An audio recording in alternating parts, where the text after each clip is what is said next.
தென்கட்சி கோ. சாமிநாதன் ஐயா அவர்களின் இன்று ஒரு தகவல். நகைச்சுவை கதைகள். வாழ்க்கையில் சில சந்தர்ப்பங்களில் நாம் சில அவமானங்களை சந்திச்சே தீர வேண்டியிருக்கு. என்ன பண்ணுறது, காலம் அப்படி. அவமானப்படுறவங்க உடனே அடங்கி போய்டுறது தான் உலக வழக்கம். அவமானப்பட்டால் உடனே சீறி எழறவங்களும் உண்டு. ஆனால் அதையே ஒரு சவாலாக எடுத்துக்கிட்டு முன்னுக்கு வர்றவங்களும் சில பேர் இருக்கிறாங்க. அவங்க ரொம்ப அபூர்வம். இன்றைக்கி மனோதத்துவ நிபுணர்கள்லாம் என்ன சொல்கிறாங்க தெரியுமா? அவமானப்பட்டுட்டா உடனே அடங்கி போயிடக்கூடாதான். அதையே ஒரு சவாலாக எடுத்துக்கிட்டு மனசில் ஒரு வைராக்கியத்தோடு முயற்சி பண்ணினா வாழ்க்கையில் எல்லாரும் முன்னேறலாமா. அவமானங்கிறத நாம் வைராக்கியமாக மாற்றிக்கணும். அதுதான் வெற்றிக்கு வழி. ராமர் இந்த பூமியில் பிறந்ததே ஒரு வைராக்கியத்தினால தான் சார் அப்படின்னார் ஒருத்தர். எப்படிங்க அது அப்படின்னு கேட்டேன். அவர் சொன்னார், தசரதருக்கு ராமர் குழந்தையா பிறக்கணும், அப்போ தான் இங்கே இருக்கிற கஷ்டங்கள்லாம் நீங்கும் அப்படின்னு சர்வ லோகமும் எதிர்பார்த்துக்கிட்டு இருக்குது. ஆனால் அவர் எப்போ பிறப்பார் அப்படின்னு யாருக்கும் தெரியல. அந்த காரியம் சீக்கிரம் நடக்கணுமே, அதுக்கு என்ன பண்ணுறது? நாரதர் வந்தார் ஒரு நாள் தசரதரை தேடி. தசரதா, உனக்கு ஒரு செய்தி தெரியுமான்னு ஆரம்பித்தார். அவர் எப்பவும் இப்படித்தானே ஆரம்பிக்கிறது வழக்கம். என்ன விஷயம்னு கேட்டார் தசரதர். தசரதா, நீ அடிக்கடி உன்னோட தேரில் ஏறிக்கிட்டு தேவலோகத்துக்கு போகிற, அங்கே போகிற வர்ற எல்லாம் பண்ணிகிட்ருக்க, எல்லாம் சரி. தேவலோகத்துலேயும் உன்னை நல்லபடியாக தான் வரவேற்கிறாங்க. தேவேந்திரன் உன்னை பிரியமாக அழைச்சிட்டு போய் தன்னுடைய அரியாசனத்திலேயே தனக்கு பக்கத்திலேயே உட்கார வைக்கிறான். நீயும் சந்தோஷமாக உட்காந்து பேசிவிட்டு வந்துடுற. ஆனால் நீ இங்கே வந்ததுக்கு அப்புறம் அங்கே என்ன நடக்குது தெரியுமா உனக்கு அப்படின்னாரான் நாரதர். என்ன நடக்குது எனக்கு ஒன்றும் தெரியலையே அப்படின்னாரான் தசரதர். நாரதர்கிட்ட கிட்டத்தில் கேட்டிருக்கார், கொஞ்சம் சொல்லுங்கள் என்னது அப்படின்னு. அவர் நெருங்கி வந்தாராம் நாரதரும். மெதுவாக அவர் காதோட காதாக சொன்னாராம். அதாவது நம்ம பாஷையில் சொல்லப்போனால் பற்ற வைக்கிறார். நீ அங்கே தேவேந்திரங்கிட்ட உட்காந்து பேசிவிட்டு வந்த பிறகு நீ அங்கே உட்காந்துருந்த அரியாசனத்தை தண்ணி ஊற்றி கழுவி சுத்தப்படுத்துகிறாங்க. நீ என்ன அந்த அளவுக்கு சுத்தம் இல்லாத ஆளா, தினம் குளிக்காமையாக இருக்கிற அப்படின்னாராம். தசரதருக்கு இது ரொம்ப அவமானமாக போயிட்டுது. அப்படியே செய்கிறாங்க அப்படின்னாராம். ஆமாம், நீ வேணும்னா நான் சொல்கிறது உண்மையாக இல்லையா அப்படின்னு சோதனை பண்ணி பார்த்துக்கோ அப்படின்னாரான் நாரதர். உடனே தசரதர் இதுக்காகவே புறப்பட்டு தேவலோகம் போனார்.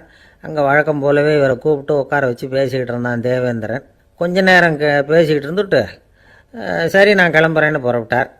சரி, அவனும் வாசல் வரைக்கும் வழி அனுப்பி வச்சுட்டு உள்ளே போயிட்டான். தசரதர் வெளியில் கொஞ்சம் நேரம் மறைஞ்சி இருந்துட்டு மெதுவாக உள்ளே எட்டி பார்த்தார் என்ன நடக்குதுன்னு. நாரதர் சொன்னது உண்மைதான். தசரதர் உட்காந்துருந்த ஆசனத்தை அங்கே 2 தேவர்கள் கழுவி சுத்தப்படுத்திக்கிட்டு இருக்கிறாங்க. தசரதரால் இதை தாங்கிக்க முடியல. அவருக்கு ரொம்ப அவமானமாக போச்சு. நேராக கிடுகிடுன்னு தேவேந்திரங்கிட்டே போனார். நான் உட்காந்துருந்த இருக்கையை சுத்தம் பண்ணுறியே, நான் என்ன அந்த அளவுக்கு பாவியா அப்படின்னு கேட்டார். ரொம்ப கோபமாக கேட்டார். தசரதரே, மனுஷனுக்கு 3 கடன்கள் உண்டு. தேவ கடன், ரிஷி கடன், பித்ரு கடன். இதை தீர்க்காதவன் பாவியாகிறான். இதில் மகனை பெறுவதால் தான் பித்ரு கடன் தீரும். உனக்கு மகன் கிடையாது, அதனால் நீ பாவியாகிற. பாவி உட்கார்ந்துருந்த இடம்ங்கிறதுனால அதை சுத்தம் செய்ய வேண்டியது எங்கள் கடமை அப்படின்னு நானான் தேவேந்திரன். இந்த இடத்துல தசரதருக்கு ஏற்பட்ட அவமானம் ஒரு வைராக்கியமாக மாறிச்சு. தேவேந்திரனே கேட்டுக்கோ, ஒரு மகனை பெற்ற பிறகு தான் இந்த சபையில் மறுபடியும் அடி எடுத்து வைப்பேன் அப்படின்னு சொல்லிவிட்டு போயிட்டாராம். போய் புத்திர காமேஷ்டி யாகம் பண்ணார். புத்திரர்கள் பிறந்தார்கள். இந்த கதையில் உள்ள கருத்து என்னென்னா, தேவேந்திரன் தசரதரை அப்படி அவமானப்படுத்தலைன்னா அவருக்கு இப்படி ஒரு வைராக்கியம் பிறந்திருக்குமா யோசிச்சு பார்க்கணும். நமக்கு ஏற்படுகிற சில அவமானங்களையும் வைராக்கியமாக மாற்றிக்குவோம். அப்படி மாற்றிக்கிட்டோம்னா வாழ்க்கையில் முன்னேறலாம். நம்ம ஆளுங்க சில பேர் அவமானத்தை வைராக்கியமாக மாற்றிக்கிறது எப்படி தெரியுமா? நம்மக்கிட்ட ஒரு பையன் சொன்னான், எங்கள் அப்பா என்னை எல்லாருக்கும் முன்னாடி வச்சு திட்டிவிட்டார், பொறுப்பு இல்லாமல் ஊர் சுற்றுறேன்னு சொல்லி அவமானப்படுத்தி விட்டார். இனிமேல் நீ என் முகத்திலேயே முழிக்காதரா போடான்னு வேற சொல்லிவிட்டார். எனக்கு ரோஷம் வந்துட்டுது. அந்த அவமானத்தை வைராக்கியமாக மாற்றிக்கிட்டேன். அன்னையிலேருந்து அவர் முகத்திலேயே முழிக்கிறது இல்லை அப்படின்னா. அப்படியான்னு கேட்டோம். ஆமாங்க, அவர் வீட்டில் இல்லாத நேரமாக பார்த்து உள்ளே சமையல் கட்டுக்கு போய் சாப்பிட்டுட்டு நைஸாக வெளியில் வந்துடுவேன் அப்படிங்கிறான் அவன். இப்போ சொல்ல போகிறது ஒரு 200 ஆண்டுகளுக்கு முன்னாடி நடந்த ஒரு உண்மை நிகழ்ச்சி. அப்போ சிவகங்கை சமஸ்தானத்துக்கு தலைவராக இருந்தவர் மருது பாண்டியர். காளையார் கோவிலுக்கு ஒரு பெரிய தேர் செய்யணும்னு ஆசைப்பட்டார். அதுக்கு வேண்டிய பொருள்களை எல்லாம் சேகரம் பண்ணினார். சிற்பிகளை எல்லாம் வரவழைச்சார். கடைசியா அந்த தேரின் அச்சுக்கு ஒரு பெரிய மரம் தேவைப்பட்டது. அதுக்கு பொருத்தமா ஒரு மரம் எங்க கிடைக்கும்னு தேடினார். அவருடைய ஆட்சிக்கு உட்பட்ட திருப்புவனத்துல வைகை ஆற்றுக்கு தென்கரையில உள்ள ஆலயத்துக்கு எதிரில் ஒரு பழமையான பெரிய மருத மரம் ஒன்று இருக்கிறதாக கேள்விப்பட்டார். உடனே அதை வெட்டி அனுப்பும்படியாக அங்க உள்ள அதிகாரிகளுக்கு உத்தரவு போட்டாரு. அதிகாரிகள் உடனே அதுக்கான ஆட்களை கூப்பிட்டு அந்த மரத்துக்கிட்ட போய் அதை வெட்ட ஆரம்பிச்சாங்க. இதை கேள்விப்பட்ட உடனே ஒருத்தர் அங்க ஓடி வந்தார். அவர் இந்த திருப்புவனநாதருக்கு பூசை செய்து வந்த இந்த ஆதி சைவர்கள்ல ஒருத்தர். அவர் பேர் புஷ்பவன குருக்கள்னு பேர். அவர் என்ன பண்ணாரு, அந்த மரத்தை வெட்டாதீங்க வெட்டாதீங்கன்னு சொல்லிட்டே ஓடி வந்தார். இது மன்னர் உத்தரவுன்னு நாங்க அதிகாரிகள், அந்த மன்னர் மீது ஆணை, இதை நீங்க வெட்டக்கூடாதுன்னாரு அவர். அவங்களுக்கு ஒன்றும் புரியல. உடனே இதை மன்னருக்கு தெரியப்படுத்தினாங்க. இதை கேட்டதும் மன்னருக்கு வியப்பு. உடனே அவரே புறப்பட்டு நேரில் அங்க வந்தார். யார் அவரு மரத்தை வெட்டக்கூடாதுன்னு சொன்னது அப்படின்னு கேட்டார். அவரு உங்களுக்கு பயந்துகிட்டு மதுரைக்கு போயிட்டாரு அப்படின்னாங்களாம். உடனே மன்னர் அவருக்கு ஒரு அபய நிருபம் எழுதி அனுப்பி வச்சார். அந்த காலத்துல குற்றவாளிகளுக்கோ அல்லது பயந்து ஓடினவங்களுக்கோ நீங்க பயப்பட வேணாம், இங்க வந்தா உங்களுக்கு ஒரு துன்பமும் நேராது அப்படின்னு அரசர்கள் அனுப்பி வைக்கிற கடிதத்துக்கு அபய நிருபம்னு பேர். அப்படி ஒரு கடிதத்தை எழுதி அனுப்பி வச்சார். அதை கண்டதும் அவர் கொஞ்சம் தைரியமா திரும்பி வந்தார். மன்னர் கோவப்படாம கேட்டார், அந்த மருத மரத்தை வெட்ட வேணாம்னு தடுத்தது உண்டா அப்படின்னு கேட்டார். ஆமான்னார் அவர். காளையார் கோவில்ல தேர் வேலைக்காக அதை வெட்ட சொல்லியிருந்தேன், அப்படி இருக்கும் பொழுது அதை நீங்க தடுக்கலாமா அப்படின்னு கேட்டாராம் மன்னர். அதுக்கு சில காரணங்கள் உண்டு அப்படின்னாராம் அவரு. என்ன காரணம் அது? எதுவா இருந்தாலும் பயப்படாம சொல்லலாம் அப்படின்னு இருக்கார் மன்னர். வெளியூர்கள்ல இருந்து நிறைய பேர் இங்க வர்றாங்க. அப்படி வர்றவங்க ஆத்துல குளிச்சுட்டு சாமி தரிசனம் பண்ணுவாங்க. எப்பவும் இங்க தண்ணி ஓடுறது இல்ல. கோடை காலத்துல வடகரை ஓரமா தான் கொஞ்சோண்டு தண்ணி ஓடும். அப்ப அங்க குளிச்சுட்டு சுடு மணல்ல நடந்து வர்றவங்க இந்த மரத்து நிழல்ல கொஞ்ச நேரம் இருந்துட்டு வர்றது வழக்கம். இந்த மரம் எவ்வளவோ காலமா இங்க இருக்குது. எவ்வளவோ பேர் இதோட நிழல்ல இளைப்பாறிட்டு இருக்காங்க. வயசானவங்க, பெண்கள், குழந்தைகள், கருவுற்ற தாய்மார்கள், இவங்க எல்லாம் வர்றாங்க. இந்த மரத்தை வெட்டிவிட்டா அவங்க எல்லாம் வெயில்ல தவிச்சு போடுவாங்க. ஆனா கோவில் தேருக்கு இந்த மரம் தான் வேணுங்கிறது இல்ல. இந்த மரத்தை பார்க்கும் பொழுது எனக்கு மன்னர் ஞாபகம் தான் வரும். எவ்வளவோ பேருக்கு நிழலா இருக்குது. எல்லாத்தையும் விட முக்கியமான ஒரு காரணம், இந்த மருத மரம் மன்னருடைய பெயரை தாங்கிட்டு இருக்கு அப்படின்னாராம். மருது பாண்டியர் நிமிர்ந்து அந்த குருக்களை பார்த்தார். நீங்க செஞ்சது சரிதான், மரத்தை வெட்ட வேணாம் அப்படின்னு சொல்லிவிட்டாராம். அந்த மரம் வெட்டப்படலை. தேருக்கு வேறு மரத்தை கொண்டுட்டு வந்துட்டாங்க. இது ஒரு உண்மை சம்பவம். 200 வருஷத்துக்கு முன்னாடி நடந்தது. அகந்தை இல்லாத ஒரு அரசன் தான் தன்னுடைய உத்தரவு தடுக்கப்படும் போது அதில் உள்ள நியாயத்தை உணர்ந்து அதை மாற்ற முடியும். மருது பாண்டியர் அப்படிப்பட்ட ஒரு சிறந்த மன்னர். நமக்கு வேண்டிய ஆள் ஒருத்தர் இருந்தார், வசதியான ஆள். ஊருக்கு அவர் தான் தலைவர். கிராமத்து எல்லையில போக்குவரத்துக்கு இடைஞ்சலா ஒரு மரம் இருக்கு, அதை வெட்டணும்னு மக்கள் சொன்னாங்களாம். உடனே ஒரு சில ஆட்கள் அனுப்பி அதை வெட்ட சொன்னாராம். இவங்க போய் அதை வெட்டும் பொழுது சில பேர் அதை தடுத்திருக்கிறாங்க. இது தலைவர் உத்தரவு, ஏன் தடுக்கிறீங்க அப்படின்னாங்களாம். நாங்க ஏன் தடுக்கிறோம்னா, இந்த மரத்தை பார்க்கும் பொழுதுலாம் எங்களுக்கு எங்க தலைவர் முகம்தான் ஞாபகத்துக்கு வரும். அவரை ஞாபகப்படுத்திக்கிட்டு இருக்கிற இந்த மரத்தை வெட்டி விடாதீங்க அப்படின்னாங்களாம். இது கேள்விப்பட்டதும் அது என்ன அப்பேற்பட்ட மரம் அப்படின்னு விசாரிச்சாங்க. அதுக்கப்புறம் தான் அவங்க சொன்னாங்களாம், அது தூங்கு மூஞ்சி மரம் அப்படின்னு. ஒரு சன்னியாசி அவரு ஒரு நாள் ஒரு கனவு கண்டாராம். அந்த கனவுல அவர் சொர்க்கத்துக்கு போறார். அங்க ஒரு பெரிய திருவிழா நடந்துகிட்டு இருக்குது. எங்க பார்த்தாலும் அலங்கார வளைவுகள், வண்ணமயமான விளக்குகள், பாதைகள் பூரா மலர்கள், எல்லா கட்டடங்களும் ஒளிமயம். அவ்வளவு கோலாகலமா பிரம்மாண்டமா அந்த திருவிழா நடந்துகிட்டு இருக்குது. அது என்ன திருவிழாங்கிறது இந்த சன்னியாசிக்கு புரியல. அங்க எதிரில் வந்துகிட்டு இருந்த ஒருத்தரை நிறுத்தி, என்ன விசேஷம் இங்க அப்படின்னு விசாரிச்சாராம். உனக்கு தெரியாத விஷயம், இன்னைக்கு இறைவனுக்கு பிறந்த நாள், அதைத்தான் எல்லாரும் சேர்ந்து கொண்டாடுறோம். இதுக்காக பிரம்மாண்டமான ஊர்வலம் ஒன்று வரப்போகுது. இறைவனே அந்த ஊர்வலத்தில் கலந்துகிறார் அப்படின்னார் அவரு. உடனே அந்த சன்னியாசி ஒரு மரத்து நிழல்ல ஒதுங்கி நின்றுகிட்டார். ஊர்வலம் வந்துகிட்டு இருக்குது. முதல்ல ஒரு குதிரை வந்துகிட்டு இருக்கு. அது மேல ஒருத்தர் உட்காந்துருக்கிறார்.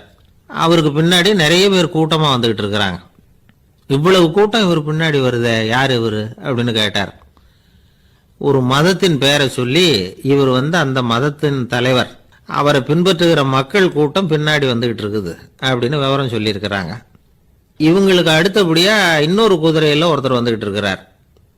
அவருக்கு பின்னாடி ஏகப்பட்ட கூட்டம். இவர் யாருங்க அப்படின்னு கேட்டிருக்கார் சன்னியாசி. அங்கே இருக்கிறவங்க விவரம் சொல்லியிருக்கிறாங்க. இன்னொரு மதத்தின் பெயரை சொல்லி இவர் அந்த மதத்தினுடைய தலைவர், அவர் வழியை பின்பற்றுகிறவர்கள் அவர் பின்னாடி கூட்டமாக வந்துகிட்டு இருக்கிறாங்க அப்படின்னு இருக்காங்க. இப்படி ஒவ்வொருத்தராக குதிரை மேலே வந்துக்கிட்டே இருக்கிறாங்க. அவங்கள பின்பற்றியும் ஒவ்வொரு கூட்டம் வந்துக்கிட்டே இருக்குது. அந்த பெரிய ஊர்வலம் அது பாட்டுக்கு போய்கிட்டு இருக்குது. கடைசியாக அது முடிஞ்சது ரொம்ப நேரம் கழித்து. அதுக்கப்புறம் கொஞ்சம் நேரம் கழித்து ஒரு வயசான ஆள் குதிரை மேலே வந்துக்கிட்டு இருக்கிறார். ஆனால் அவருக்கு பின்னாடி யாருமே இல்லை. அவர் பரிதாபமாக தனியாக வந்துக்கிட்டு இருக்கிறார். அவர் அந்த ஊர்வலத்தை சேர்ந்தவரா இல்லையாங்கிறதே தெரியல. இவர் யார், இவர் ஏன் இப்படி தனியாக வந்துக்கிட்டு இருக்கிறார் அப்படின்னு கேட்டிருக்கார் அந்த சன்னியாசி. என்னது இப்படி கேட்குறீங்க? இவர் தான் கடவுள், இவருக்காக தான் இன்னைக்கு இந்த ஊர்வலமே நடக்குது, இவருக்கு தான் இன்னைக்கு பிறந்த நாள், முன்னாடி போகிற ஊர்வலம் பூரா இவருடைய பிறந்த நாளை கொண்டாடுறதுக்காக தான் அப்படின்னு இருக்காங்க. இதை கேட்டதும் அந்த சன்னியாசிக்கு திடுக்குன்னு தூக்கி போட்டிருக்கு. இது வரைக்கும் கனவு கண்டுகிட்டு இருந்தவர் முடிச்சுக்கிட்டார். அதுக்கப்புறம் தான் யோசிச்சு பார்த்துருக்கார். உண்மைதான், மக்கள் எல்லாரும் பக்தி மார்க்கத்தில் போகிறதா நினச்சிக்கிட்டு பாதை மாறி போய்கிட்டு இருக்கிறாங்க. கடவுளை பின்பற்றுவதாக நினைக்கிறாங்க பக்தர்கள். ஆனால் கடவுளுக்கு பின்னாடி யாருமே இல்லை. இன்னமும் இயல்பாக இதை பற்றி யோசிச்சு பார்த்தா உண்மைக்கு பின்னாடி தான் நான் போய்கிட்டு இருக்கேன் அப்படின்னு நிறைய பேர் சொல்கிறாங்க. ஆனால் அந்த உண்மை அனாதையாக போய்கிட்டு இருக்குது. அப்படி ஆயிட்டுது உலகம். ஒரு ராஜா இருந்தார். நாடு பூராவும் நிறைய மரங்களை நட்டு வளர்க்கணுங்கிறது அவரோட ஆசை. தானே அதுக்கு முன்மாதிரியாக இருக்கணும்னு நினைச்சார். அரண்மனையை சுற்றி மரங்களை நட்டு வளர்த்தார். இதை பார்த்துட்டு ஜனங்களும் அவங்கவுங்க வீட்டை சுற்றி மரக்கன்றுகளை நட்டு வளர்த்தாங்க. கொஞ்ச காலத்தில் ஊர் பூரா பசுமையாக மாறிச்சு. எல்லாருக்கும் சந்தோஷமாக இருந்தது. இது ஒரு பக்கம் இருக்கட்டும். இப்போ நான் சொல்ல போகிற கதை வேறு. அதாவது அந்த ராஜா ஒரு நாள் தன்னுடைய அரண்மனையை சுற்றி இருக்கிற விதவிதமான மரங்களை எல்லாம் போய் பார்த்தார். எப்படி இருக்கிறீங்க அப்படின்னு ஒவ்வொரு மரத்துக்கிட்டையும் விசாரிச்சாராம். எந்த மரமும் சந்தோஷமாக இருக்கிறதா தெரியல. அதுக்கும் மனசில் ஒரு குறை. முதல்ல ஆலமரத்துக்கிட்ட போனார். அது சொல்லிச்சு, மண்ணா நான் நல்லா பெருசாக வளர்ந்துருக்கிறேன், அடர்த்தியாக இருக்கிறேன், கிளையெல்லாம் 4 பக்கமும் நல்லா படர்ந்து தான் இருக்குது, இருந்தாலும் எந்த பிரயோஜனமும் இருக்கிறதா தெரியல எனக்கு. என்னுடைய பழம்லாம் ரொம்ப சின்னதாக இருக்குது, என் கண்ணுக்கு சரியாக புறப்பட மாட்டேங்குது. நான் இருக்கிற சைஸுக்கு என்னுடைய கிளையில் இருக்கிற பழம்லாம் எவ்வளோ பெருசாக இருக்கணும், அது இத்தினூண்டு இருக்கிறது எனக்கு பெரிய அவமானமாக இருக்குது. இப்படி இங்கே நின்றுக்கிட்டு இருக்கிறதே ரொம்ப கூச்சமாக இருக்குது. ஒரு நல்ல புயல் வந்ததுன்னா பேசாமல் சாஞ்சு விடலாமான்னு பார்க்குறேன் அப்படின்னு புலம்புது ஆலமரம். சரி இருக்கட்டும்னு நினச்சிக்கிட்டு ராஜா அடுத்தபடியாக ஒரு அத்தி மரத்துக்கிட்ட போனார். அதுவும் புலம்ப ஆரம்பிச்சுட்டுது.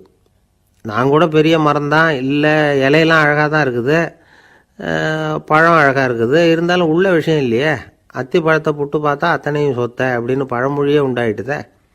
இப்படி ஒரு கெட்ட பேரோடு நான் இருக்கணுமா அப்படின்னு புலம்புது அது. சரி இது இருக்கட்டும் அப்படின்னு சொல்லி அடுத்தபடியாக வேப்ப மரத்துக்கிட்ட போனார். அது தன்னுடைய வேதனையை வெளியிட்டது. எனக்கு எவ்வளவோ மருத்துவ குணங்கள்லாம் இருக்கிறதா சொல்லிக்கிறாங்க, இருந்தாலும் என்ன பிரயோஜனம், என்னுடைய பழத்தை மனிதர்கள் யாரும் விரும்பி சாப்பிட்றது இல்லையே அப்படின்னுது. ராஜா அடுத்தாப்புல இருந்து ஒரு பனை மரத்துக்கிட்ட போனார். நான் நல்லா உயரமாக தான் வளர்ந்துருக்கிறேன், மற்ற மரங்கள்லாம் என்னை அண்ணாந்து தான் பார்க்கணும், இருந்தாலும் என்கிட்ட நிழலுக்காக யாரும் ஒதுங்கிறது இல்லையே அப்படின்னுது. என்ன இது எல்லா மரமும் இப்படி திருப்தி இல்லாமல் இருந்துக்கிட்டு இருக்குதே அப்படின்னு நினச்சிக்கிட்டே ராஜா அடுத்தபடியாக அங்கே இருந்த ஒரு பைன் மரத்துக்கிட்ட போனார். அழகாக உயரமாக பசுமையாக தான் இருந்தது, ஆனால் பழமோ பூவோ கிடையாது. அதை நினச்சி அது வருத்தப்பட்டுக்கிட்டு இருக்குது. ஓக் மரம் அது ஒன்று நின்றுட்டு இருந்தது. அது என்ன சொல்லிச்சுன்னா, இலையுதிர் காலத்தில் என் மேலே இருக்கிற எல்லா இலைகளும் உதிர்ந்து போடுது, முடி கொட்டின மனிதர்கள் மாதிரி மொட்டையாக நான் நிற்க வேண்டியிருக்குது, என்ன வாழ்க்கை இது அப்படின்னு சொல்லி அழுத்துக்கிட்டது. சரி புளிய மரம் என்ன சொல்லுது பார்ப்போம்னு அதுக்கிட்ட போனால், என்னுடைய நிழலில் யாருமே தங்க மாட்டாங்க, உடம்புக்கு சூடுன்னு ஒதுங்கி போயிடுவாங்க, அடிமரத்தை பார்த்தீங்கன்னா பட்டையெல்லாம் உறிஞ்சி பார்க்குறதுக்கே கேவலமாக இருப்பேன் அப்படின்னுது அது. முருங்கை மரம் என்ன சொல்லிச்சு தெரியுமா, என்னுடைய இலை காயெல்லாம் சாப்பிட்றவங்களுக்கு சத்து கொடுக்கறது வாசம்தான், ஆனால் என் உடம்புல சத்தே கிடையாது, கொஞ்சம் வேகமாக காற்று அடிச்சதுன்னா முறிஞ்சி விழுந்துடுறேன், என்ன வாழ்க்கை இது அப்படின்னு சொல்லி அது வருத்தப்பட்டது. ராஜா யோசனை பண்ணார், என்ன இது மரங்கள் பூமியின் வரங்கள்னு சொல்கிறோம், மழை பெய்யறதுக்கு அதுதான் காரணம், பூமி செழிப்பாக இருக்கிறதுக்கும் அதுதான் காரணம், வீடு கட்டுறதுக்கு மரம், நாற்காலி செய்ய உபயோகப்படுத்துறதுக்கும் அதுதான் உபயோகப்படுது, மனுஷனுக்கு வேண்டிய ஆகாரங்களையும் கொடுக்குது, இப்படிலாம் இருந்தும் எல்லா மரமும் நிம்மதி இல்லாமல் இருந்துக்கிட்டு இருக்குதே அப்படின்னு நினச்சார். அப்போது அங்கே இருந்த ஒரு மகிழ மரம் அவர் கண்ணில் பட்டுது. அந்த மரம் மட்டும் கொஞ்சம் நிம்மதியாக மகிழ்ச்சியாக இருக்கிறது மாதிரி தெரிஞ்சுது. உடனே ராஜா அதுக்கிட்ட போனார். உனக்கு மனசில் எதுவும் குறை இல்லையான்னு கேட்டார். இல்லை, நான் சந்தோஷமாக தான் இருக்கேன்னு அந்த மகிழ மரம். அப்படியான்னு ஆச்சரியமாக கேட்டார் ராஜா. ஆமாம் மன்னா, இந்த இடத்துல நீங்கள் ஒரு முருங்கை மரத்தையோ வேப்ப மரத்தையோ கூட நட்டிருக்கலாம். ஆனால் இந்த இடத்துல நடுறதுக்கு என்ன தேர்ந்தெடுத்துருக்குறீங்க, அதுவே எனக்கு பெருமை, அதுவே எனக்கு திருப்தி அப்படின்னு தான் மகிழ மரம். மகிழ மரம் சாதாரணமாக தான் இருக்கும். இளம் மஞ்சள் நிறத்தில் பூக்கள், அது காய்ந்தும் மனம் வீசும். மகிழ மரம் மாதிரி மன திருப்தியோடு வாழறதுக்கு நாம் கற்றுக்கணுமா. நாம் இந்த உலகத்தில் ஒரு நாயாவோ நரியாவோ கூட பிறந்திருக்கலாம். மனுஷனாக பிறந்திருக்கிறோம், அதுவே பெருமை தானே. இந்த நிறைவு தான் மகிழ்ச்சியின் ரகசியம். ஒரு பையன் அப்பா கிட்ட போய், அப்பா நீங்கள் இந்த உலகத்தில் ஒரு மனுஷனாக பிறந்தது என்னோட அதிர்ஷ்டம் நானா. ஏண்டா அப்படி சொல்கிறேன்னு இருக்கார் அப்பா. நீங்கள் ஒரு கரடியாக பிறந்திருந்தா இந்நேரம் நானும் ஒரு கரடி குட்டியாக தானே இருந்திருப்பேன் அப்படின்னு நானா பையன். ஒரு பெரியவர் உட்காந்துருக்கிறார். அவரை சுற்றி அவருடைய தோழர்கள் உட்காந்துருக்கிறாங்க. ஏதோ ஒரு முக்கியமான செய்தியை அவர் அவங்களுக்கு சொல்லிகிட்டு இருக்கிறார். அவங்களும் ஆர்வமாக கேட்டுக்கிட்டு இருக்கிறாங்க. இந்த சமயத்தில் யாரோ ஒரு ஆள் வேகமாக அங்கே வர்றார். வர்ற வேகத்திலேயே எனக்கு ஏதாவது உதவி செய்யுங்க அப்படின்னு கேட்டுக்கிட்டே வர்றார். கேட்குறது உதவி, ஆனால் குரல் மிரட்டுறது மாதிரி இருக்குது, அதட்டி கேட்குறது மாதிரி இருக்குது. இதை கேட்டதும் அந்த பெரியவர் ஆத்திரப்படலை, ஆனால் அவரை சுற்றி இருந்தவங்க ஆத்திரப்பட்டாங்க. இதை பெரியவர் கவனித்தார். கொஞ்சம் அமைதியாக இருங்கன்னார். வந்தவரை கூப்பிட்டார். அவருக்கு சில பொருள்களை கொடுத்தார். என்னங்க, இப்போ உங்களுக்கு மகிழ்ச்சி தானே அப்படின்னார். ஆ அப்படின்னு அலட்சியமாக அவர் சொல்கிறார். நான் உங்களை நல்ல முறையில் நடத்தினேன்னா அப்படின்னு கேட்குறாரு அவர் மறுபடியும். அதெல்லாம் ஒன்றும் இல்லை அப்படின்னு சொல்லி அவர் சொல்லிகிட்டு இருக்கிறாரு. குரலில் கடுமை குறையில. சுற்றி இருந்தவங்களால இதை பொறுத்துக்க முடியல. கோபத்தோடு அவரை நோக்கி நெருங்க ஆரம்பித்தாங்க. பெரியவர் அவங்களையெல்லாம் தடுத்து நிறுத்தினார். வந்தவரை வாங்க என்னோட அப்படின்னு சொல்லி அழைச்சிட்டு போனார். வீட்டுக்கு போனார். அங்கே போனதும் இன்னும் சில பொருள்களை எடுத்து அவர்கிட்ட கொடுத்தார். இப்போ திருப்தி தானே, நான் உங்ககிட்ட நல்ல முறையில் நடந்துக்கிட்டேனா அப்படின்னார். அவர் முகம் இப்போ தான் கொஞ்சம் மலர்ந்தது. ரொம்ப நன்றி, இறைவன் உங்கள் குடும்பத்துக்கு எல்லா நன்மைகளையும் செய்வான் அப்படின்னு சொன்னார். இதே வார்த்தைகளை என்னுடைய தோழர்கள்கிட்டே சொல்லிட்டீங்கன்னா அவங்க கோபம் தணிஞ்சிரும், வர முடியுமான்னார். கண்டிப்பாக வர்றேன் அப்படின்னாரு. மறுநாள் காலையில் அந்த இடத்துக்கு வந்தார். அதே மாதிரி சொல்லிவிட்டு அவர் போயிட்டார். தோழர்கள்லாம் ரொம்ப வியப்போடு பெரியவரை பார்த்தாங்க. அந்த பெரியவர் தான் நபிகள் நாயகம். அவர் சொன்னார், ஒருத்தன் ரொம்ப ஆசையாக ஒரு ஒட்டகத்தை வளர்த்துக்கிட்டு வந்தான். ஒரு நாள் அந்த ஒட்டகம் கயத்தை அறுத்துக்கிட்டு ஓடி போயிட்டுது. அக்கம் பக்கத்தில் இருக்கிறவங்கெல்லாம் அந்த ஒட்டகத்தை பிடிக்கிறதுக்கு முயற்சி பண்ணாங்க. அதை துரத்திக்கிட்டு ஓடினாங்க. ஒட்டகம் தாறுமாறாக ஓட ஆரம்பிச்சிது. இந்த சமயத்தில் ஒட்டகத்தை வளர்த்தவன் அங்கே ஓடி வந்தான். நீங்கள் அதை ஒன்றும் செய்ய வேணாம், விட்டுருங்க, அதோட சுபாவம் எனக்கு நல்லா தெரியும், அதை சுலபமாக என்னோடய வழிக்கு கொண்டுட்டு வந்துட முடியும், நான் பார்த்துக்கிறேன், விட்டுருங்கோ அப்படின்னா.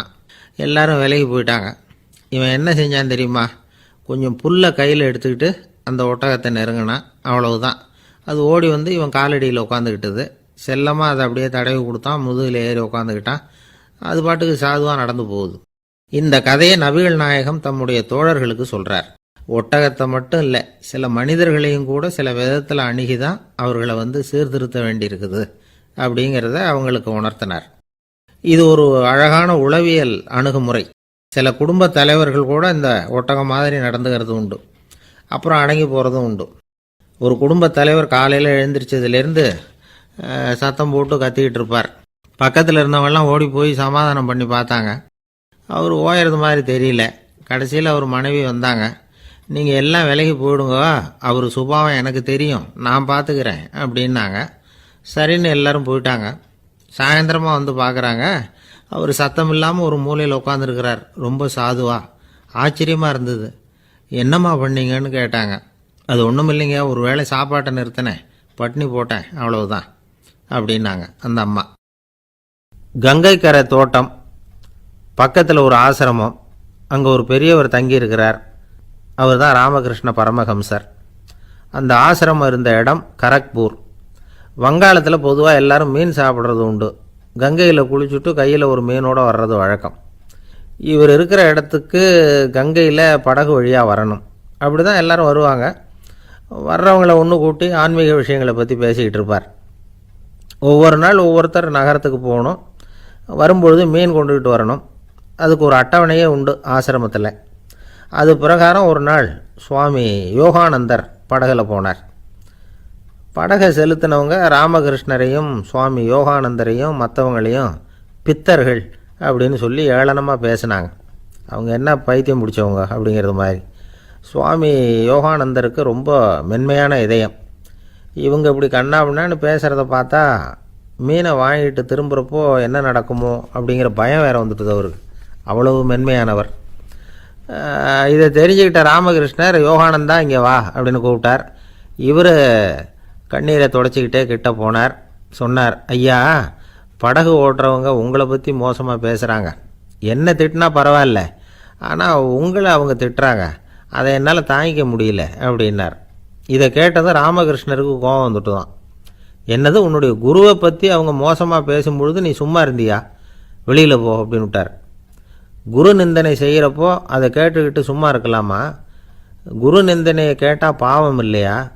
என்னை தூற்றும் போது அவங்க பாவம் செய்கிறாங்க, அதை கேட்டுக்கிட்டு நீ சும்மா இருந்தால் நீயும் பாவம் செய்கிற அப்படின்னாராம். அடுத்த நாள் சுவாமி நிரஞ்சனானந்தர் போக வேண்டிய நாள். இவர் படகுல போகும்பொழுதும் அதே மாதிரி நடந்து தான். அவங்க மோசமாக பேச ஆரம்பித்தாங்க, திட்ட ஆரம்பித்தாங்க.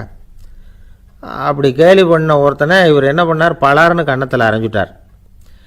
இன்னொருத்தனை கங்கையில் தூக்கி எறியறதுக்கும் தயாராகிட்டார்.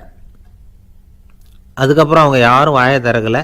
மீன் வாங்கிட்டு வர்றப்பவும் படகுல ஒரே அமைதி. அவ்வளவு பயம் அவங்களுக்கு. ராமகிருஷ்ணர் கூப்பிட்டு விசாரித்தார் என்ன நடந்ததுன்னு. இவர் சொன்னார், அவர் யோகானந்தா போகும்பொழுது என்ன நடந்ததோ அப்படியே தான் இப்போவும் நடந்தது. குரு நிந்தனை செய்கிறத கேட்டுக்கிட்டு நான் சும்மா இருப்பேனா? ஒருத்தனை அப்படியே அரைஞ்சுட்டேன், இன்னொருத்தனை ஆற்றுல தூக்கி போட்டுருவேன்னு பயமுறுத்தினேன், அவ்வளவுதான் அப்படின்னாராம். இப்போவும் ராமகிருஷ்ணருக்கு கோபம் வந்துட்டு தான். என்ன இது, அணியறது காஷாயம், இருக்கிறது ஆசிரமம், உனக்கு இவ்வளவு கோபம் வந்ததுன்னா அப்புறம் என்னத்துக்கு ஆசிரமத்தில் இருக்கணும்? பிரம்மச்சாரி எப்பவும் அமைதியாக இருக்கணும் அப்படின்னு அறிவுரை சொன்னாராம் ராமகிருஷ்ணர். அப்போ இவர் கேட்டாராம், ஏங்க அவருக்கு ஒரு விதமான அறிவுரை சொன்னீங்க, எனக்கு வேறு விதமாக அறிவுரை சொல்கிறீங்க, இதில் எது உண்மை அப்படின்னு கேட்டிருக்கார். இதுக்கு ராமகிருஷ்ணர் சொன்ன பதில் என்னென்னா, அட அசடே, சக்கரத்தில் காற்று அதிகமாக இருந்தால் குறைக்கணும், குறைச்சலாக இருந்தால் கூட்டணும். அவன் சாது, அவனுக்கு அதிக உணர்ச்சி தேவை, உனக்கு படபடப்பு அதிகம், உனக்கு பொறுமை தேவை அப்படின்னாராம். இதில் உள்ள கருத்து என்னென்னா, கல்விங்கிறது எப்படின்னா அதை சூழ்நிலைக்கு தகுந்த மாதிரி கற்பிக்கணும். எல்லாருக்கும் ஒரே மாதிரி கற்பிக்கக்கூடாது. கேட்குற ஒரு தகுதி, புரிஞ்சுக்கிற திறமை, இதை பொறுத்து கல்வி அமையணும். ஆரம்ப காலத்தில் ஒரு குரு, அப்போ ஒரு சீடன் இருந்தான். அது வேடிக்கையான குரு, வேடிக்கையான சீடன். ஒரு ஆசிரமம். ஒரு நாள் ஒருத்தன் அவசரமாக அந்த குருவை தேடி வந்திருக்கிறான். என்ன விஷயம்னு விசாரித்தார் குரு. உங்கள் சீடர் என்னை அடிச்சுட்டார் அப்படின்னு புகார் பண்ணானான் அந்த ஆள். குரு சீடனை கூப்பிட்டார். அடிச்சியா இந்த ஆளை அப்படின்னு கேட்டாரான். ஆமான் இருக்கான் சீடன். ஏன் அடிச்சே அப்படின்னு கேட்டாரான். இந்த ஆள் உங்களை பற்றி மட்டமாக பேசிவிட்டான், என்னால் அதை தாங்கிக்க முடியல, அதனால தான் அடிச்சுட்டேன்ருக்கான். அப்படி என்ன பேசினான் அப்படின்னு கேட்டாரான். உன்னுடைய குருநாதர் இப்போல்லாம் அர்த்தமில்லாமல் பேச ஆரம்பிச்சுட்டார் அப்படின்னு சொல்லிவிட்டான், அதனால தான் அடிச்சுட்டேன் அப்படின்னு நானான். அதுக்காக அடித்தே அப்படின்னாரான். நான் அதுக்காக அடிக்கலை குருவே, இப்பெல்லாம் நீங்கள் அர்த்தம் இல்லாமல் பேசுகிறதாக அவன் சொல்கிறான், அப்படின்னா இதுவரைக்கும் நீங்கள் அர்த்தத்தோடு பேசினதாகத்தானே அர்த்தம், அது தப்பு தானே, அதனால தான் அடித்தேன் அப்படின்னு நானான். ஒரு இலக்கிய கூட்டம் ஏற்பாடு பண்ணியிருக்கிறோம், நீங்கள் அவசியம் அதில் பேசணும் அப்படின்னு கேட்டுக்கிட்டார் ஒருத்தர். வேணாங்க, 4 பேருக்கு முன்னாடி நிற்கிறதுனா எனக்கு ரொம்ப கூச்சமாக இருக்கும் அப்படின்னாரு இவர். ஏன் சார் இன்னமும் குழந்த மாதிரி கூச்சப்படுறீங்களே அப்படின்னார் அவர். அவரை ஒரு மாதிரியாக சமாளித்து அனுப்பி வச்சுட்டு அதுக்கப்புறம் அதை பற்றி இவர் யோசித்து பார்த்துருக்கார். சில நிபுணர்கள் எழுதியிருக்கிறத படித்தும் பார்த்துருக்கிறார். மனோதத்துவ நிபுணர்கள் என்ன சொல்கிறாங்க தெரியுமா? 10லேருந்து 20% குழந்தைகள் பிறக்கிறப்பவே கூச்ச சுபாவம் கொண்டதாக தான் இருக்குதான். ஒரு தாத்தா தன்னோட பேர பிள்ளைய ஆசையாக கூப்பிடுறார் விளையாட்டு காட்ட, அதை அழுதுகிட்டு ஓடி போகுது. ஒரு அம்மா தன்னோட பிள்ளைய பள்ளிக்கூடத்தில் சேர்க்கறதுக்காக கூப்பிட்டுக்கிட்டு போகிறாங்க. அந்த புள்ள அம்மாவோட முந்தானையில் ஒளிஞ்சிக்கிட்டு வெளில வரமாட்டேங்குது. இவங்களெல்லாம் எப்படி சமாளிக்கிறது? குழந்தைகளோட கூச்ச சுபாவத்தை போக்குறது எப்படி? இதுக்கு நிபுணர்கள் சில யோசனைகளை சொல்லியிருக்கிறாங்க. மற்றவங்களுக்கு முன்னாடி என் பையனுக்கு கூச்சம் ரொம்ப அதிகம் சார், மற்றவங்க பார்த்தா ரொம்ப வெக்கப்படுறான், இப்படி சொல்கிற அப்பாக்கள் உண்டு. என் பையன் புது மனுஷாலை பார்த்தா அட்டையாக ஒட்டிக்குவான் சார் அப்படின்னு சொல்கிற அப்பாக்களும் உண்டு. இப்படிலாம் குழந்தைகளுக்கு முத்திரை குத்துறது ரொம்ப தப்பான். புதுசாக யாராவது வீட்டுக்கு வந்தால் குழந்தை தானாக தன்னோட கூச்சத்தையும் பயத்தையும் போக்கிக்கிட்டு சகஜமாக மாறி வர்றதுக்கு வாய்ப்பு கொடுக்கணுமா. ஒரு கூட்டத்துக்கோ அல்லது சொந்தக்காரங்க கல்யாணத்துக்கோ குழந்தைய அழைச்சிட்டு போகிறீங்க, அங்கே போய் கட்டாயப்படுத்தி குழந்தைய மற்றவங்க கிட்ட பேச சொல்லக்கூடாது. சில சமயம் குழந்தை தானாக தன்னுடைய கூச்ச சுபாவத்தை விட்டு பேசுறதுக்கு முன் வந்தால் அதை பாராட்டணும். குழந்தை கலகலப்பு இல்லாமல் மௌனமாக இருந்ததுன்னா அதையும் கண்டுக்கக்கூடாது. குழந்தை பேச ஆரம்பித்தா அதை ஆர்வத்தோடு கவனிக்க தெரியணும். கலந்து உரையாடுற பழக்கத்தை வீட்லேயே ஆரம்பிக்கலாம். கேட்டதுக்கு பதில் சொல் அப்படின்னு நீங்கள் அதிகாரம் பண்ணிகிட்டு இருக்கக்கூடாது. அது குழந்தைக்கு பேசுகிற சந்தர்ப்பத்தை குறைச்சிருமா. இப்போ நாம் அதிகாரம் பண்ணால் கேலி செய்கிற பழக்கம் குழந்தைகளை ரொம்ப பாதிச்சிருமா. பெரியவங்களானதுக்கு அப்புறமும் சில பேர் கூச்சத்தோடவும் பயத்தோடவும் இருக்கிறதுக்கு இதுதான் காரணம். சின்ன வயசில் அவங்கெல்லாம் ஏதாவது கேலிக்கு ஆளாகி இருப்பாங்க. ரெண்டாவது குழந்தை மூத்த குழந்தைய கேலிக்கு ஆளாகிற சந்தர்ப்பங்களை கண்டு கேலி பண்ணினா அது இளம் நெஞ்சங்களை விட்டு நீங்கிறதே இல்லையா. எப்பவும் குழந்தையோட நடை உடை பாவனைகளை பற்றி சொல்லிக்கிட்டே இருக்கக்கூடாதான். அதுவே கூச்ச சுபாவத்தை கொண்டுட்டு வந்துடுமா. அப்பா எங்கேன்னு யாராவது கேட்டால் இது மாதிரி இன்ன காரியத்துக்காக வெளியில் போயிருக்கார், இத்தனை மணிக்கு திரும்பி வருவார் அப்படின்னு சொல்கிற அளவுக்கு குழந்தைகளை பழக்கப்படுத்தி வைக்கணும். ஃபோன்லேயே யாராவது விசாரித்தா கூட இது மாதிரி பதில் சொல்லு அப்படின்னு சொல்லணும். சின்ன சின்ன மீட்டிங்கில் 4 வார்த்தை பேச தயார் பண்ணலாம். ஒரு கடையிலையோ அல்லது ஹோட்டல்லையோ ஏதாவது விவரம் கேட்கணும்னா உங்கள் குழந்தைய தைரியமாக அனுப்புங்க. குழந்தைகள் பணிவாகவும் பொறுமையாகவும் விவரம் கேட்குறப்போ கூச்ச சுபாவம் தானாக போயிடும். சின்ன வயசுலேயே இப்படிலாம் பழக்கப்படுத்தினா தான் வருங்காலத்தில் தைரியமாக இந்த சமுதாயத்தில் வாழ முடியும். இல்லைன்னா 60 வயசுலேயும் அடுப்பங்கரையை விட்டு வெளில வர்றதுக்கு கூச்சப்பட்டுக்கிட்டு தான் இருக்க வேண்டியிருக்கும். இந்த காலத்து பிள்ளைங்க எவ்வளவோ பரவாயில்ல, எதுக்கும் தயங்குறதில்ல, கூச்சப்படுறதில்ல. ஒரு அம்மா அடுப்பங்கரையிலேருந்து சத்தம் போட்டாங்க, டேய் ராமு, தயவு பண்ணி அந்த டிவியை நிறுத்துறா, அந்த பெண்ணோட குரல் மகா மோசம், அடுப்பங்கரையில் இருக்கிற என்னாலேயே அதை சகிச்சிக்க முடியல அப்படின்னாங்களாம். உடனே பையன் கொஞ்சம் கூட தயங்காமல் பதில் சொல்கிறான், அம்மா இந்த குரல் டிவியிலேருந்து வரல, எழுத்த விட்டு மாமி தான் இங்கே வந்திருக்கிறாங்க, அவங்க தான் இப்போ என்னோட பேசிக்கிட்டு இருக்கிறாங்க அப்படின்னு நான். அவர் ஒரு பெரிய குடும்பத்தில் பிறந்தவர். இருக்கிற சொத்துக்கள் எல்லாத்தையும் வாரி வழங்கிவிட்டு காட்டுக்கு புறப்பட்டார் தவம் செய்யறதுக்காக. இருந்தது பூராவும் கொடுத்துட்டார், இனிமே எதுவுமே இல்லை கொடுக்கறதுக்கு. அப்போ கடைசியாக ஒருத்தன் கையை நீட்டினானா, ஐயா ஏதாவது கொடுங்கன்னு இருக்கான். அவர் பார்த்தார், கட்டியிருக்கிற வேட்டியை தவிர வேற எதுவுமே இல்லை, 8 முழம் பட்டு வேட்டி ஜரிகை கரையோடு இருக்குது. கடைசியாக அதை தான் எடுத்துக்கிட்டு அவர் புறப்பட்டுருக்கார். அவர் பார்த்தார், எதிரில் அவன் பரிதாபமாக நின்றுட்டு இருக்கிறான். அந்த 8 முழ வெட்டியை 2ஆக கிழிச்சார். 4 முழத்தை அவங்ககிட்ட கொடுத்தாரு. மீதி 4 முழத்தை தன்னுடைய இடுப்புல கட்டிக்கிட்டு அவர் காட்டுக்கு போயிட்டார். இவன் என்ன பண்ணான் தெரியுமா, கையில் கிடைச்ச 4 முழத்தை எடுத்துக்கிட்டு கடை வீதிக்கு போனான். பழைய பட்டு வேட்டி ஜருகை இதையெல்லாம் விலைக்கு வாங்குற வணிகர் ஒருத்தர் இருக்கார், அவர்கிட்ட போனான். இதை விலைக்கு எடுத்துக்கிறீங்களா அப்படின்னு கேட்டிருக்கான். அவர் வாங்கி பார்த்துருக்கார். ஆஹா, இது ரொம்ப அருமையான வேட்டி, விலை உயர்ந்த ஜருகை, இது ஏது உனக்கு அப்படின்னு கேட்டாரான். அவன் நடந்தது சொல்லியிருக்கான். அப்படின்னா ஒன்று செய்ய, இந்த வேட்டியோட இன்னொரு பாதியையும் மெதுவாக வாங்கிட்டு வந்துரு, உனக்கு நிறைய பணம் தர்றேன் அப்படின்னாரான் அந்த வணிகர். இவன் கொஞ்சம் யோசனை பண்ணி பார்த்தான். கொஞ்சம் இருங்க, வந்து விடுறேன் அப்படின்னு சொல்லிவிட்டு நேராக காட்டுக்கு போனான். அவர் எங்கே இருக்காருன்னு தேடி கண்டுபிடிச்சான். அவர் ஒரு இடத்துல தவக்கோலத்தில் இருக்கிறார். கட்டியிருந்த இடவேட்டியும் அவர் அறியாமல் நழுவி கீழே விழுந்து கிடக்குது. இவனுக்கு ரொம்ப வசதியாக போச்சு. அவரை கேட்க வேண்டிய அவசியமே இல்லை. மெதுவாக சத்தம் போடாமல் அடி மேலே அடி வச்சு நெருங்கினான். அவர் கண்ணை மூடிக்கிட்டு அவர் பாட்டு நின்றுட்டு இருக்கிறார். இவன் மெதுவாக போய் கீழே கிடந்த அந்த துணியை எடுத்துக்கிட்டு சத்தம் போடாமல் திரும்பி நடந்தான். ஒரு 2-3 அடி எடுத்து வச்சிருப்பான். அப்படி ஓட ஆரம்பிக்கிற சமயத்தில் அவன் காலில் கீழே கிடந்த முள்ளு ஒன்று நறுக்குன்னு தைச்சு விட்டுது. வலி தாங்க முடியாமல் அம்மான்னு கத்திருக்கான். இந்த சத்தத்தினால கண்ணை மூடி நின்றுகிட்டு இருந்த அவரோட தவம் கலைஞ்சது. மெல்ல கண்ணை திறந்து பார்க்கிறார். தன் இடையில இருந்த வேட்டி அவன் கையில் இருக்கு. இப்போ அவர் நினைக்கிறார், என்ன நினைக்கிறாருன்னா, இந்த வேட்டி மீது நான் வைத்த ஆசை அல்லவா அவனை திருடனாக ஆக்கிவிட்டது அப்படின்னு நினைச்சாராம். இந்த வேட்டி மேல நாம வச்ச ஆசை அவனை திருடும்படி ஆக்கிவிட்டதே அப்படின்னு நினைச்சாராம். இது எப்பேற்பட்ட மனநிலை அப்படிங்கிறத கொஞ்சம் யோசனை பண்ணி பாருங்க. தான் ஒரு பொருள் மேல வச்ச பற்று இன்னொரு மனிதன் திருடனாக ஆகிறதுக்கு காரணம் ஆயிட்டுதேன்னு நினைக்கிறார். அப்படி நினைச்ச அந்த பெரியவர் யார் தெரியுமா? அவர் தான் மகாவீரர். இழந்துட்டேங்கிறியே, நீ என்னத்தை கொண்டுகிட்டு வந்த எங்க இழந்துடுறதுக்கு? நீ என்னத்தை உண்டாக்குன இது அழிஞ்சுட்டுதுன்னு சொல்றதுக்கு? இதுதான் அவருடைய சிந்தனை. இன்றைக்கு நம்ம சிந்தனையெல்லாம் வேற மாதிரி இருக்குது. ஒருத்தன் நடுத்தருவில் உட்காந்து அழுதுகிட்டு இருந்தான். அந்த வழியா வந்தவர் ஒருத்தர், ஏன்பா அழறேன்னு கேட்டாராம். 5 ரூபா சார், அது எனக்கு இந்த இடத்துல விழுந்துட்டுது, ரொம்ப நேரமா தேடுறேன், கிடைக்காது போல இருக்கு அப்படின்னு சொல்லிவிட்டு அழறான். எப்போ தொலைஞ்சதுன்னு கேட்டாராம் அவரு. அது எனக்கு தெரியாது சார், பணத்தை தொலைச்சவன் தேடி பார்த்துட்டு போயிட்டான், நான் அவனுக்கு பின்னாடி தேட வந்தவன் அப்படின்னு நானா. இந்த உலகத்துல தான் மட்டும் வாழ்ந்தா போதும் அப்படின்னு நினைக்கிறவங்க உண்டு. தானும் வாழணும், அடுத்தவங்களும் வாழணும் அப்படின்னு நினைக்கிறவங்களும் உண்டு. முதல்ல சொன்ன வகையை சேர்ந்த மனிதர்கள் எப்படி தெரியுமா? எப்படியாவது தான் மட்டும் வாழ்ந்தால் போதுங்கிற நினைப்பு தான் எப்பவும் அவங்களுக்கு இருக்கும்.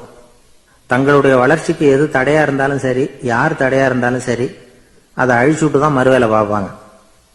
அவங்கெல்லாம் பாவ காரியங்களுக்கு தயங்குறதே இல்லை. அப்படிப்பட்ட வாழ்க்கை அவங்களுக்கே இடைஞ்சல அமைஞ்சு விடுறது உண்டு. அதை விளக்கறதுக்கு ஒரு கதையும் உண்டு. ஒரு ஊர்ல அப்படிப்பட்ட ஆள் ஒருத்தன் இருந்திருக்கான். நிறைய பாவங்களை செஞ்சவன். அதன் காரணமா நரகப்படுகொழியில விழுந்துட்டான். நரகப்படுகொழிங்கிறது ஒரு பெரிய கிணறு மாதிரி. ஏற்கனவே பாவம் செஞ்சவங்க நிறைய பேர் அதுல விழுந்து கிடக்குறாங்க. உள்ள ஏகப்பட்ட சத்தம், எல்லாம் அந்த பாவாத்மாக்கள் போடுற சத்தம். இப்போ விழுந்தானே, இவனும் சத்தம் போட்டான். இவன் போடுற சத்தம் கொஞ்சம் அதிகமா கேட்டுது, விழுந்தது. இந்த கிணத்துக்கு பக்கத்துல புத்தர் உட்கார்ந்துருக்கிறார். அவர் காதுல இவன் போடுற சத்தம் விழுந்தது. உடனே அந்த கிணத்தடிக்கு போனார், குனிஞ்சு பார்த்தார். சாமி என்னை காப்பாத்துங்க அப்படின்னு கத்தனா இவன். புத்தர் அவனை கொஞ்சம் கவனிச்சு பார்த்தார். மனித சமுதாயத்துக்கு அவன் என்னென்ன கெடுதல் பண்ணியிருக்கிறாங்கிற விவரம்லாம் அவர் மனக்கண்ணுல தெரிஞ்சது. அவருக்கு எல்லாம் புரிஞ்சு போச்சு.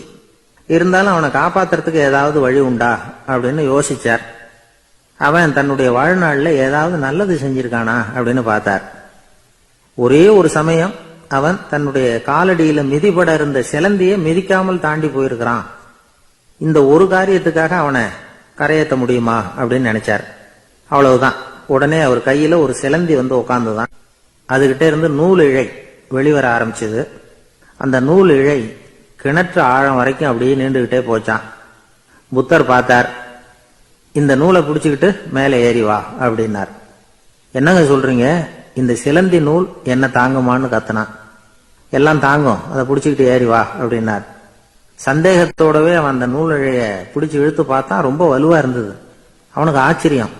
அதை பிடிச்சிக்கிட்டே மெதுவா மேல ஏறி வர ஆரம்பிச்சுட்டான். பாதி தூரம் ஏறி வந்திருப்பான். அப்ப அவன் காலுக்கு கீழே ஏதோ சத்தம்.